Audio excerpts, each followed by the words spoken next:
Flat tire. Don't wait around for help. Here's how to change it quickly and get back on the road. You'll need a spare tire, jack, lug wrench, and wheel wedges if you have them. Let's get started.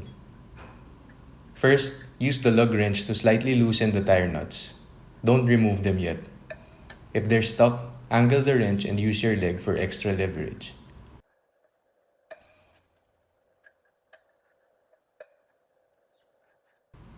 Now, position the jack under the car's frame near the flat tire. Make sure it's under the solid frame, not a body panel. It needs to hold weight safely. Raise the car until the tire lifts off the ground.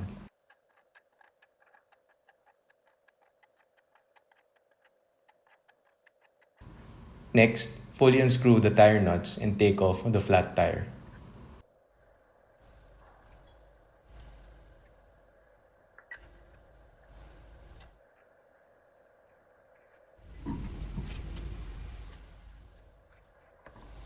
Line up the spare with the bolts, push it into place, and hand tighten the tire nuts.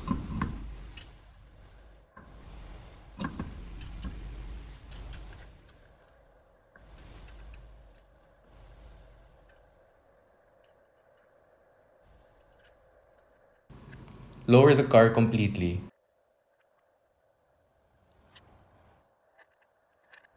Then tighten the tire nuts in a crisscross pattern to secure the wheel evenly.